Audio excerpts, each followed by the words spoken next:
Hello, everybody. Welcome to this episode of Author Success Stories. I'm Jyotsna Ramachandran, the founder of Happy Self Publishing. And today we have a very, very special guest with us. He is a father, a motorcyclist, storyteller, and a meta sales coach. Have you heard of that term before? After spending over a decade in sales and client management, Sanjeev, who is our guest today, Sanjeevv Somanath, he is now leading his sales and happiness coaching practice called the Sales Yogi, which combines the values in the Bhagwad Gita into practical snippets for sales professionals. And right now, he's just recently published his book called the Sales Yogi. Welcome to the show, Sanjeev. Yay. Thank you so much for having me, Jyotsna, over here. It's an honor to be speaking to you on this. Oh, same here, Sanjeev. So you've been a part of Author Success Academy, and I've been seeing your journey over the past few months. So how long did the whole process take for you, Sanjeev?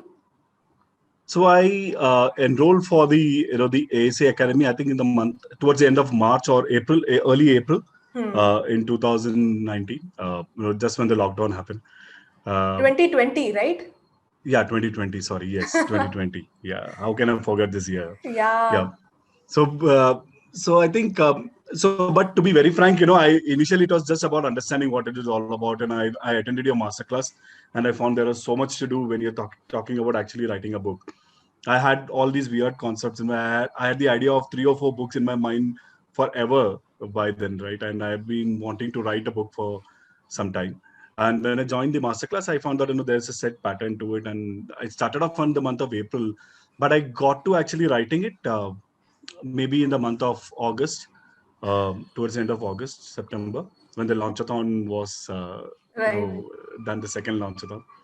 And that's when I just told myself that, dude, you need to take up this challenge and finish this off. It's been lingering on for more than 10 years now, right? I mean, you Wow. need to, and No, I'm not so glad that you made good use of this period, right? When most correct. people are so worried and they're struggling in their work and personally also because of the lockdown due to COVID. But you made the best use of this time and you actually finished writing your book. So first of all, congratulations on that. Thank you so much. And Thank tell you. me, Sanjay, how did it all begin? You said it started about 10 years ago. So did that seed of writing a book got planted then, or were you already Yes, clear that this yes. is the book that you want to be writing? So this book, the clarity of writing this particular book came in pretty later. Hmm. It's like I told you, I had 3 or 4 things in my mind going on for a book, and ideally, the first book that I should have written was mostly to do with a travel story kind of thing. So I was waiting. I was working on something, trying to make a central character of the motorcycle, and tell a story from the motorcycle's perspective, and that was the idea that I have in my mind. I had in my mind. Okay. But of course, that seed was planted because I wrote a small travelogue kind of a thing and shared it with a couple of my friends, the close ones would normally ride along with me. And they said that you should write more. And I was like, okay, let me do it. And that's the seed of the idea that I need to write a book. So your Uh, passion for travel triggered you to write the book initially. Absolutely, yes, so Right. true. And then, of course, when I this particular thing, because when prior to the lockdown, also I quit my job for a couple of years, and I was just trying to do some ventures. Uh, and of course, when the lockdown happened, it really pushed me back because I had to close down on what my ideas were. It was most to do with outbound travel and team building, and that's when I was just thinking about what to do and how to go about it. And I had been reading the Bhagavad Gita for some time, Hmm. and all through, I used to just wonder that there's so many things that is written over there that is so applicable in sales life. Right. And I just noted down some points and some verses from the Gita and that I could do.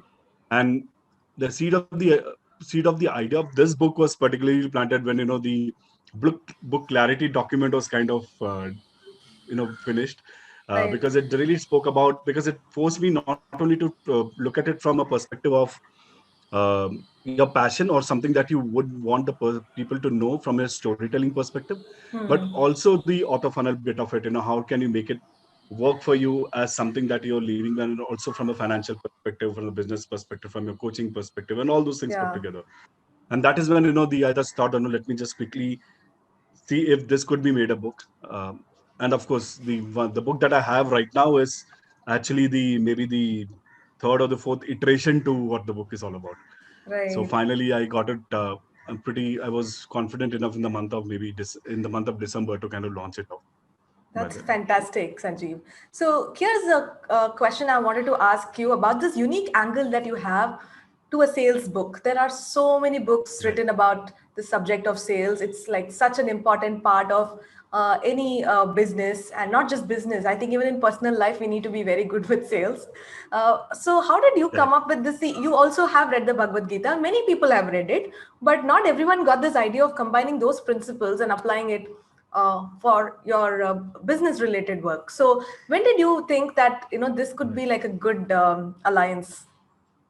So is talking about one concept that really stuck out for me from the Bhagavad Gita, which was Karma Yog, right? I mean, it just talks about just how beautiful you could be and just take your all the questions and the noise in your head and just put it aside and do what you're supposed to do, Hmm. right? And that kind of stuck to me because that's typically how sales guys are supposed to be from an Right, attitude perspective, right. right? I mean, there is such a repetitive cycle of trying to find out the prospects and reaching out to them, then everything just falls into place and final closure happening. And this does not, it's not a one time thing. I mean, you need to keep doing it so that you can be a successful salesperson, and to keep doing over and over again, no matter where you are in the hierarchy, right? It does not matter. So if I am the head of sales also, if my team is not delivering, ultimately it is going to come up to me, Correct. come to kind of go and deliver and get some new things. So again, it's the same thing that goes on. And that is one thing that kind of stuck to me in terms of its application. But when I then started looking at it from a perspective of making it a book that could be useful for the readers, Hmm. then I found a lot of other concepts that could be kind of used. Right. And from my perspective, I just wanted to see how I can make it a little bit more gradual and flowing in nature. And that is where I started. I also coined the 7 chakras of sales, kind of Yeah. the term, and where I'm covering just 7 aspects, which starts from something very basic like attitude, which is basically your root chakra, and then it goes up to something which is more beyond and more extensive, like your network and your influence. Right. So that is how Okay. the book flows also. And within that, there are a lot of concepts that are touched, retouched upon, and the book has a lot of reflective exercises also that people need to do as they read the book. So that is what that's how the entire thing happened in terms of how the shaping of the book is. Sure. So what actually happened first? Did you have this idea of starting a coaching business called Sales Yogi first, or did the book idea happen first? The book idea happened first. Okay, that's very So now interesting. whatever I'm going to do is going to be because of the book. Uh, the coaching practice was there. In fact, I used to, but it was not branded, or it was not termed, or it was more to do with guiding people along with setting up the sales processes, specifically for smaller organizations. Um, but other than that, there was no real look and feel or an objective to the entire coaching or the direction to the Hmm. entire coaching methodology that I used to do. But with the book, it has Right. become a little bit more good, and now I am also having a Sales Yogi podcast. So I'm Wow. I think you are the the brand is perfect being extended here and example. there. True, Sanjeev, you have actually followed the sales funnel to the T because you have the book that's right on top, and you have the podcast, which is the free value, and then Right. you have the bonus inside the book, which ties up everything together, and you have the premium value also, which is the coaching, right? Correct. Yeah. And what Yes. I really In love fact, about, yeah, go ahead. no, sorry, I was just saying that in fact, even the website and everything kind of centered around then the what the book is all about. So when the book happened is when I actually also had the book. I really gave it a thought in terms of what the logo of the Sales Yogi could be in terms of the consulting business, in terms of the website, what are the color themes and all those things. When you centered around a lot of stuff that came up when I was actually writing and reading about, researching more about the book. Yeah. So since you mentioned your website and the logo, I really want to ask you about the branding part. So a lot of authors, when they are focused with the writing, they only do the writing and they quickly publish their book. They're in some kind of hurry. As soon as you finish your manuscript, you want to put your book out there. But you actually took time to also get your website done. And what I really like is everything is so aligned. Your branding, that nice yellow color that you've used on the cover is in line with whatever is on your website, the logo, all of that. So it doesn't look like Right. standalone pieces, but it's all integrated so well as one brand entity. So did you like hire a brand consultant or something to do that, or how did this happen? No, it was all me and Canva. So so nothing else. So I've not hired anybody. In fact, the yellow book cover gave me the theme of the book landing page. Also, right? I mean, Oh, so because the cover came first and then the my landing page. brand colors. Yeah, the yellow came first and then landing page. That's very So in interesting. fact, the if you see my podcast, the podcast artwork is also very interesting because every podcast episode has the same logo but different backgrounds. So originally my color themes is orange and black, but I just Hmm. change it around for every episode. I put a pink, I put a yellow, I put a green, I put a blue, with the logo doesn't not changing in black. And I think that kind of helps kind of extend and give it a little bit more fresher perspective in terms of every time there is something happening, it is in line, but still there is some amount of variety in terms of what it has been shown uh, outside, right? I mean, that is something Right. um, that from a design perspective I was believing that there should be one center theme, which is of Hmm. course the logo, the guy with the rupee sign in his hand. uh, Hmm.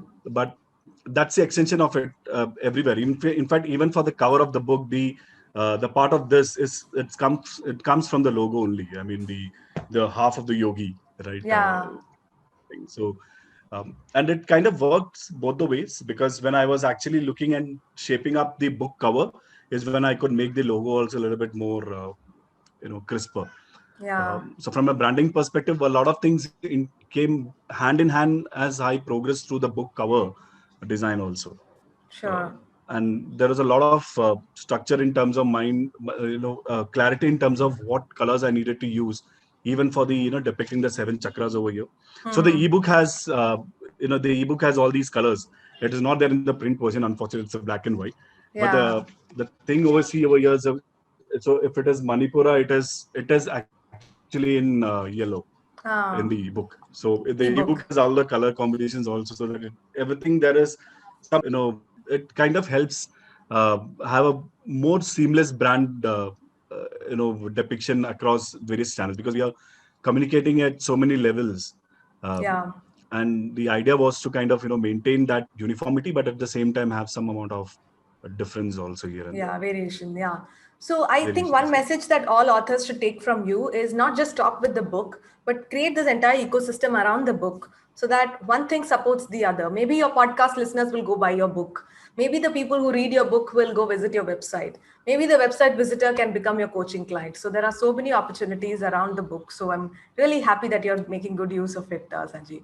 So in this entire process, Sanjeev, of Absolutely. right from choosing the topic to finishing the book and getting it published, which do you think was the most difficult phase, like the most trying times for you? Absolutely, hands down writing the book, nothing else. You, I think, And belong to over my there, I think, category. Yeah, yeah. yes, absolutely, and that is where that's where then the August September. And if you remember, I was in fact late for the August launchathon. I Launchathon. actually approached you after you 3 weeks into the launchathon and say that now I want to join. I think I need to finish this. Right. Uh, Luckily, you accepted me, and I was there in the launchathon group also. And of course, that group dynamics also helps a lot, specifically the accountability partner, and mine was Harleen. Hmm. So many thanks to her. I always maintain that eternally grateful to her support. So we used to communicate a lot, and for us it was much more easier because then we used to kind of egg each other on in terms of writing the book. And it worked best for us because we both were early risers, and Hmm. we knew that we had to rise up early to kind of sit and write the book. But hands on, the most difficult part of it is actually sitting and writing the books, because you are finally taking that step in terms of putting what is there in your mind onto a paper or a screen. Yeah. And you still have so much of self doubt when you are really writing it out, saying that is this the best version of what I could write? Yeah. uh, So and finally, to in the month overcome of that and just August, do what you're supposed to do. yeah, when you actually decided, no, this is it, I'm going to now write, what did something trigger you Right. that, I can't wait any longer? Because most people are always in their comfort zone. There is no push for them to actually go ahead and take that decision to write. So was there anything in your maybe personal life or professional work that compelled you saying, this is it, I can't wait any longer? I think there was a couple of things. One was, of course, it was more from a motivation perspective, that, oh, I'm discovering so many exciting new things that, when I'm putting my mind to actually think about what I'm reading in the Bhagwad Gita and trying to, with the objective of trying it back to sales, I'm getting so much of stuff that I could actually use. And that was exciting. But the second thing was actually having a timeline in place saying that, yes, this year is going to be, you know, kind of, anyways, dull and a lull period for all of us. So 2021 has to be exciting, and I wanted to kind of set it up, Right. something exciting for me by then. In fact, all these small steps were taken towards, and it's when I look back, I just now that I feel look back, I know that, I've taken such small steps, and each and every one is tied up to each other. Yeah. And like you said in the, the previous question, that's an ecosystem that has been formed. And to be honest, all those things, when I was doing that particular thing, was not really structured in my mind as to, for all of it to come into an ecosystem. But that is what it is right now, thanks to the book, of course, the book being the central piece of it. Yeah. But the main objective was to set my 2021 and years ahead a Yeah. little bit more exciting, and Yeah. So I do think something one about from a takeaway personal from perspective. what you just mentioned is to have that deadline in mind, have a specific date or a time period before Yes. which you should launch your book, so that you can work backwards and see how much time you have and how to allocate that time in the right way, right? Right, right. In fact, my original, when I joined the academy, and my original launch date was 29th July, which is happened to my mom's 70th birthday. But I couldn't. Okay. I was not happy with the the version of the book that I had at that time. It was Hmm. more preachy, and I didn't feel that there was something that people could take away Okay. from it as such. So that is why I didn't do it at that time, and that also gave me another push, kind of saying that, dude, if you're going to tell a date to people, please get the book out by then. Otherwise, Yeah. people will stop believing that you're actually writing a book. Correct. And you forgot to mention what was special about your actual book launch date. Yes, yes. So yeah, so the actual book launch happened on the 10th marriage anniversary. So it was Wow. 15th of December. That was my 10th marriage anniversary. I thought, now this is something that I need to do. Yeah. Okay, there is Mom can still the understand, monitor but or the wife, class yeah. prefect. Yeah, exactly. Yeah. She'll be monitoring whatever you're doing. Correct, correct. That's That she good, you did. In know. fact, she was asking me a month ahead also, okay, are you all set? Is it all going by plan? I Yeah, said, yeah, that's nice everything is because fine. sometimes when we have to do it for ourselves, we take it for granted. But when we are promising something to, Absolutely. for somebody else, we will take that extra effort. So that's also a good tip. Yes. So once you decided that, yes, I've joined this launchathon, I'm going to start writing, you also found a nice accountability partner from the community. Did you guys actually sit and write every single day? Yes, I did. In fact, the last version of it took the final version of the book that got printed and which is sent back to when I finished the manuscript just happened, I think, in around 18 days. Right, and the power of it was just my book is not a very long one. It is around 23,000 words, but that also meant that we used to do around 1,500 to 2,000 words every Every day on day. an average, at least. As there are some good days where I've had at least 3 or 4 days where I wrote around 4,000, 5,000 words also, because it was in the flow and didn't want to break it. But other than that, there were been, the flow in which you're going to write the book actually kind of help us finish it off. Right. And you would report to your accountability partner each day. How did that work? Absolutely. Right. Yeah, absolutely. So every day there was reporting happening. And of course, the conversations were very, because so Harleen is writing on a very interesting subject herself, and that is also something to do with, the scriptures and what is written Yeah. historically in India. And so there was actually a connect in between uh, the subjects in itself, even though that's a completely different subject, but the approach that we were taking in terms of writing the book and understanding how to put the concepts ahead, that kind of gelled well. So Yeah. we did have pretty interesting conversations also all through the, not only just checking in with each other, but also to kind of understand where the thought flow is and how we are thinking. Yeah, this is one thing I've noticed about accountability partners. A lot of time when you just find your accountability partner, you may be complete strangers, but very quickly you will find some way to make that strong connection. It could be Absolutely. based on your background, or based on some factor. You will have that connect. It's just that it all begins with the intention of helping each other. If that intention Right. is there, somehow you could be completely doing totally different things, but still you will find that connect. Yeah, and I had two accountability partners. In fact, when I started off, it was Hasina, Uh-huh. and that was the first stage, the first Planning stage. course that we had, the planning stage, accountability also. So even in that, there was a lot of help and support and conversations that happened, back and forth in terms of what we need to do, kahan pahuncha, what is your Hmm. status, have you Yeah. finished this and that and all. So it was good Nice. in terms of having accountability partners, certainly for sure. Sure. So finally, once the manuscript got written, your task was done. How much fun was it to do the other things? Like you started working with Happy Self Publishing, and all the other things were just falling in place. So how was that for you? So, in fact, when that stage happened, I started relaxing a bit, and I think sometimes we relaxed too much, because then your team had to kind of follow up saying that, Sanjeev, you not replied back. I said, oh, okay, let me just come back and just say this. But yeah, Right. the formatting and the cover design and all those things, uh, it was it was like, you have given. I mean, the analogy that I could use is I've given a mound of clay to a sculptor, and I could see the statue being made out of it. There's something beautiful coming out of it, because till then it is on a Word document or on a Google document or something. You're not Yeah. really seen anything in terms of how it was looked like. In fact, when I got the formatted final copy, I was so excited because I could see the pages according to the gutters, being here and Yeah. there and alternatively, and like I could visualize it being a paperback and being an ebook and seeing how it could go ahead. So that was a very exciting phase where I could actually relax, but I could also relax also because I knew that it was in good hands in terms of what needed to be done next. Um, Yeah, even my team completely enjoyed this because it was it was a unique topic, and the books content was so rich, and B, you were such a pleasure to work with, so it was thank you fun so for much. us as well. So Thank you so you much. did something really unique after we did all our work. The book was ready to be published on Amazon, and you chose to run a pre-order campaign. So can you tell a little bit about that? Yeah, I mean that was some. So one of the major reasons that I did it is because of the lack of having a paperback option for Indians.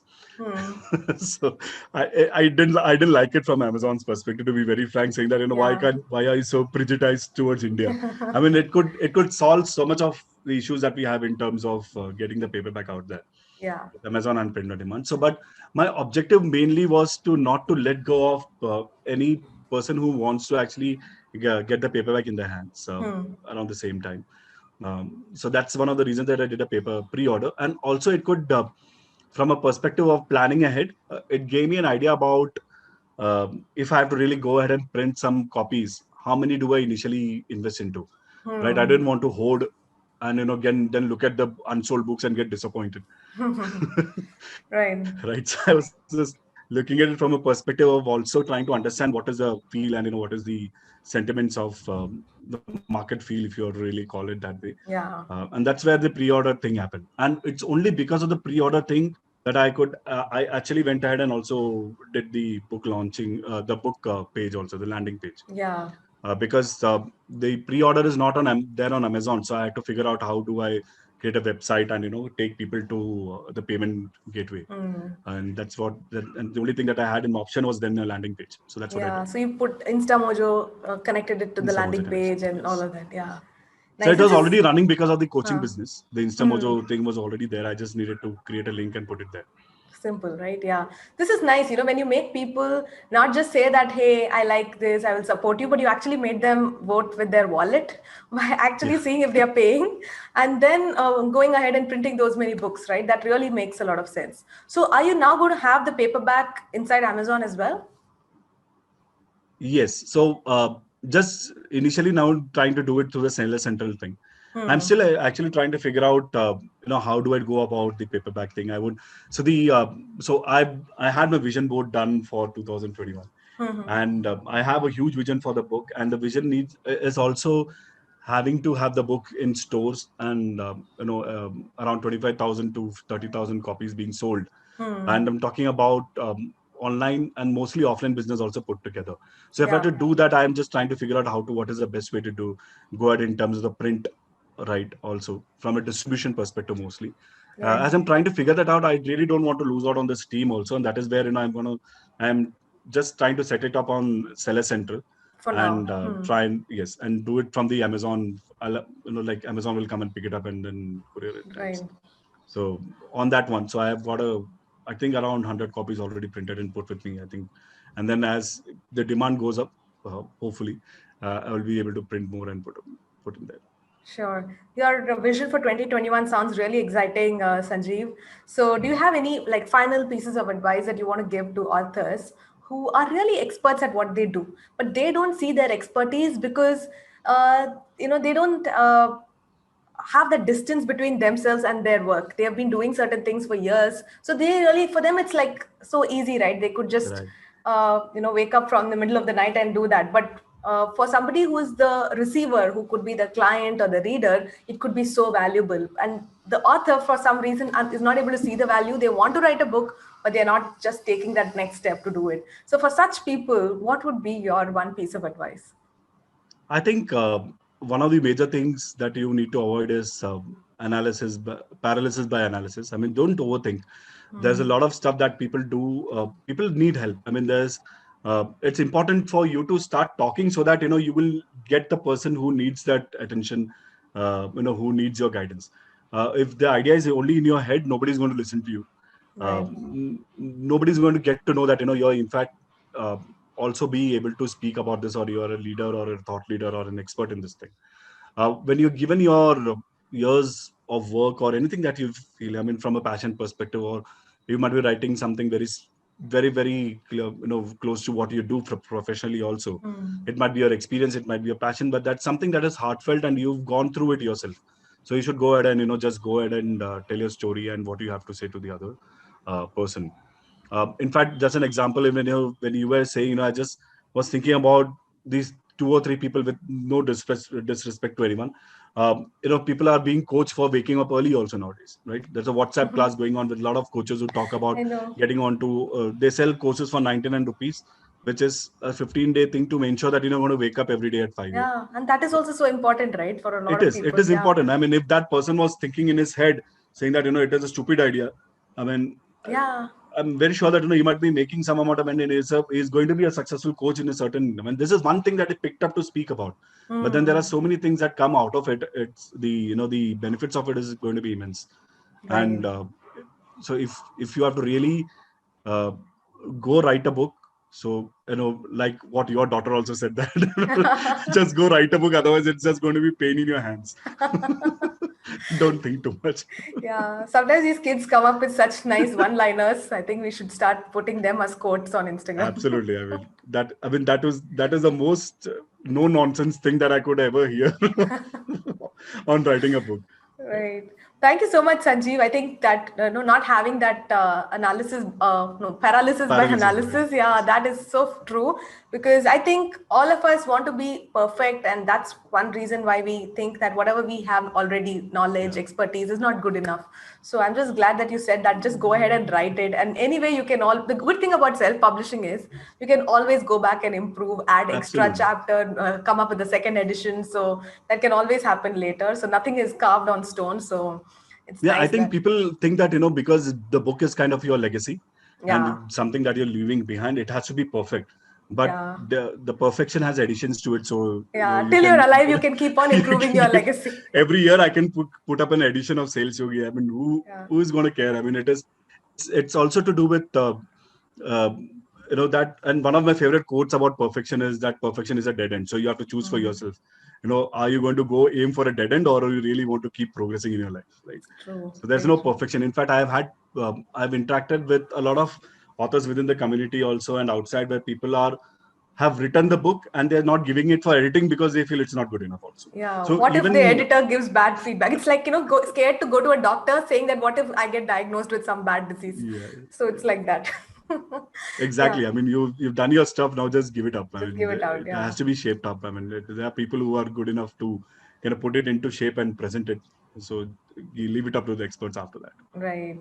Thank you so much, Sanjeev, for your time and sharing your journey of becoming an author. I'm sure it's going My to be pleasure. super inspiring for not just our community members, but anybody who's watching this to just get started. Thank you so much. My pleasure, Jyotsna. And it has been so.